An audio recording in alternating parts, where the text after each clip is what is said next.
తాకట్లో ఉన్న మీ బంగారాన్ని విడిపించి ఆ రోజు ఆన్లైన్ రేటుకి కొంటాం. Sharma gold company.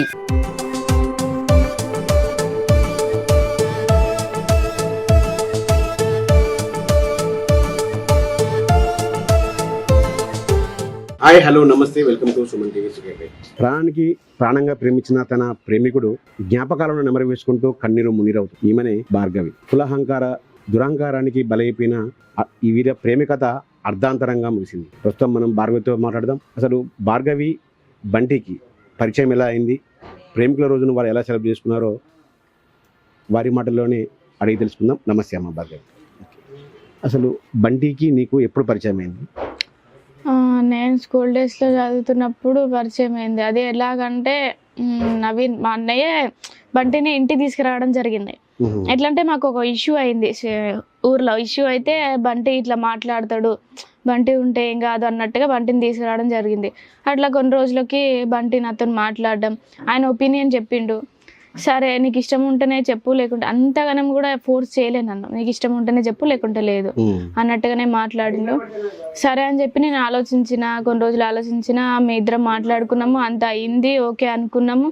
అన్ని తెలుసుకున్న తర్వాత ఓకే అయింది. మేము అట్లా చేసుకున్న తర్వాత 1 yearకి ఇంట్లో తెలిసిపోయింది. ఎప్పటికీ ఫస్ట్ ప్రపోజల్ బంటినే చేశారా? బంటిగా చేసిండు. కొంతకాలం తర్వాత ఓకే చెప్పారు. ఆయన మొత్తం చూసుకోండి అంటే మొత్తం చూసుకొని అంటే నార్మల్గా ఆయన మాట్లాడే విధానాన్ని, ఆయన గురించి అంటే సెర్చ్ చేసి అయితే నేనేం చూడలేదు. అంటే ఇప్పుడు మీరు వ్యాలంటైన్స్ డే మీరు ప్రేమించుకున్న తర్వాత 2-3 days వెళ్ళిపోయినాయి కదా. అవును. వ్యాలంటైన్స్ డే ఎలా సెలబ్రేట్ చేసుకునే వాళ్ళు? ఒక్కసారి అయితే వ్యాలంటైన్స్ డే చేసుకున్నాము. అది నేను హాస్టల్లో ఉన్నా, అయినా మేము మీట్ కాలే ఎప్పుడు. ఏంటంటే నేను హాస్టల్లో ఉండేదాన్ని, బయటికి వెళ్ళో ఉండదు నాకు. బయట ఫ్రెండ్స్ ద్వారా అయినా సరే, బయట ఎవరైనా వస్తుంటే వాళ్ళతో పంపించడం, ఫ్లవర్స్ అయినా చాక్లెట్స్ అయినా, చాక్లెట్ డే అప్పుడు చాక్లెట్, ఫ్లవర్ డే అప్పుడు ఫ్లవరు, ఇంకా అవి ఇవి ఇచ్చేవాడు. చాక్లెట్స్ అయితే బాగా ఇచ్చేవాడు. ఓకే. అంటే ఎటువంటి గిఫ్ట్స్? ఓన్లీ చాక్లెట్స్ అయినా ఇంకేమైనా గిఫ్ట్స్ ఇచ్చేవారా? గోల్డ్ రింగ్ కూడా పెట్టాడు. నువ్వు పెట్టావా? బంటి పెట్టాడు. బంటి ఉందా రింగ్ ఇప్పుడు? అది ఉన్నది. మీ ఫింగర్ కుందా? లేదు. మెమరీగా దాచుకున్నావు. ఓకే. ఇప్పుడు బంటి లేని లైఫ్ని ఎలా లీడ్ చేయబోతున్నావు అమ్మా? ఇట్లా అవుతుందని చెప్పి నేను ఎక్స్పెక్ట్ చేయలే అసలు. ఈసారి మేము ఎలా చేసుకోవాలని చెప్పి చాలా ఆలోచించిన. నేను వస్తుంది కదా, అసలు బంటికి ఏమి ఇవ్వాలి, అసలు బంటి ఏమనుకుంటుండు అని చెప్పి నేను ఆలోచించిన. బంటి ఏం ఆలోచించిండో నాకు తెలియదు. మరి సర్ప్రైజ్ ఇద్దాం అనుకుంటూ ఎప్పుడైనా సర్ప్రైజే చేస్తాడు, చెప్పడు నాకు. అట్లనే నేను కూడా ఏదో ఒకటి చేద్దాం ఈసారి, ఫస్ట్ టైం కదా మేము కలిసి ఉండడం అన్నట్టుగా అన్నీ ప్రిపేర్ అవుతున్నా, ఏం కావాలని చూసుకుంటున్నా, అంతలోనే ఇట్లా అయిపోయింది. ఓకే. ఇలా సర్ప్రైజ్గా గతంలో ఎటువంటి గిఫ్ట్స్ ఇచ్చారమ్మా మీకు బంటి? బంటి నాకు చాక్లెట్స్ బాగా ఇచ్చేవాడు ఫస్ట్. ఇంకా మనకి బట్టలు అయినా సరే, ఎప్పుడు ఏం అడిగినా షాపింగ్ ఇచ్చాడు. షాపింగ్కి, బర్త్డే ఎప్పుడైనా సరే షాపింగ్ తీసుకెళ్ళేవాడు, ఏదంటే అది ఇచ్చేవాడు. వాడు ఐఫోన్ కూడా ఒకటి కొనిచ్చే అని వాళ్ళ ఫ్రెండ్స్ ద్వారా విన్నాము. నిజమే. ఆ రోజు నీకు ఫోన్ కొనిస్తా అని చెప్పి అన్నాడు. బయటికి వెళ్ళే రోజు, ఆ రోజు 26th నేను వచ్చి మళ్ళీ నీకు ఐఫోన్ కొనిస్తా అని చెప్పి బయటికి వెళ్ళిండు. ఇప్పుడు BBA సెకండ్ ఇయర్ చదువుతున్నావు అంటే నీ స్టడీస్ ని కంటిన్యూ చేస్తావా? అసలు నీ లక్ష్యం ఏంటమ్మా జీవితంలో? ఏం సాధించాలనుకుంటున్నావు? స్టడీస్ కంటిన్యూ చేస్తా, ఆపను స్టడీస్ అయితే. నేను BBA తర్వాత MBA చేయాలనుకుంటున్నా. ఫస్ట్ మేము ఏం మాట్లాడుకున్నాం అంటే, బంటి నేను ఏదో ఒక బిజినెస్ చేయాలి, నేను ఆల్రెడీ బిజినెస్ అంటే నాకు ఇష్టం అని చెప్పి మాట్లాడుకోవడం. బంటి కూడా సరే బిజినెస్ పెడదాం అన్నట్టుగానే నేను మాట్లాడుకున్నాం. తర్వాత MBA చేసిన తర్వాత బిజినెస్ పెట్టుకుందాం బంటి అని చెప్పి మాట్లాడుకున్నాం.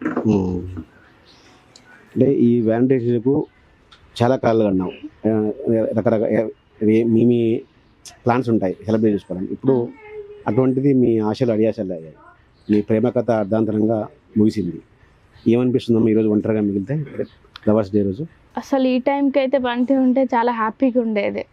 అసలు లేకపోయేసరికి ఏదో పోయింది, ఏదో అసలు నా పక్కన ఏదో మొత్తానికి ఎట్లనో అవుతుంది, ఎవరికి చెప్పుకోలేకపోతున్నా. నాది ఎంతగానం బాధ అవుతుంది కానీ ఎవరికి చెప్పుకోలేని సిచ్యువేషన్ ఇప్పుడు నాది. ఇంకా ఫర్దర్గా అంటే లైఫ్లో ఏదో ఒక IAS కావాలనో, లేకపోతే ఒక SI కావాలనో, లేకపోతే ఏదో కావాలనో, నువ్వు ఇప్పుడు బంటి ఉన్నప్పుడు బిజినెస్ చేసి అనుకునేవాళ్ళు, ఇప్పుడు ఒక క్లారిటీ వచ్చిందా లైఫ్ మీద? వచ్చింది. బిజినెస్ పెట్టాలనే ఇష్టం బంటికి కూడా. సాఫ్ట్వేర్ అని చెప్పిండు కానీ బంటి నాకు బిజినెస్ కావాలని చెప్పిన నేను. ఏదైనా నేను పెట్టుకొని బిజినెస్ అది సక్సెస్ఫుల్ అయితే ఇంకా చాలా మంచిగా ఉంటుంది మనకే అని చెప్పి మాట్లాడుకున్నాం. ఖచ్చితంగా నేను ఏదో ఒక బిజినెస్ పెట్టాలనే ఉంది నాకు కూడా. ఓకే, అంటే ఏం బిజినెస్ అమ్మా, అంటే ఏదైనా ఉందా మనసులో ఆలోచన? ఇంకా ఏం ప్రిపేర్ కాలేదు, మాట్లాడుకుందాం తర్వాత అన్నట్టుగానే బంటి నేను మాట్లాడుకున్నాం అప్పుడు అసలు ఏం పెట్టాలి ఏందని. అంతలోపే ఇట్లా అయిపోయింది. ఓకే, అంటే ఇప్పుడు లవర్స్కి ఇప్పుడు చిన్న చిన్న విషయాలకే విడిపోతున్న లవర్స్కి ఏం సలహా ఇస్తావమ్మా? ప్రేమ అంటే అంత ఇది కాదు. ఏదో ఇప్పుడు ఈ జనరేషన్లో అయితే ప్రేమ అంటే ఆడికి పోవడం ఈడికి పోవడం పార్కులకి అదైతే కాదు. మేమైతే అలా చేయలేదు అసలు. ప్రేమ అంటే అది కాదు. ఒకళ్ళ మనసులో ఉంది ఒకళ్ళు తెలుసుకోవాలి, వాళ్ళ మనసులో ఉంది వీళ్ళకి అర్థం కావాలి, వీళ్ళ మనసులో ఉంది వాళ్ళకి అర్థం కావాలి. అట్లయితేనే వాళ్ళిద్దరు స్టే చేయగలుగుతారు.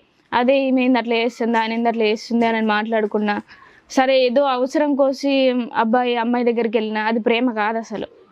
అంటే ఏదన్నా మనము మన అంటే మనది లైఫ్లో ప్రూవ్ చేసుకున్న తర్వాత ప్రేమించుకోవాలి.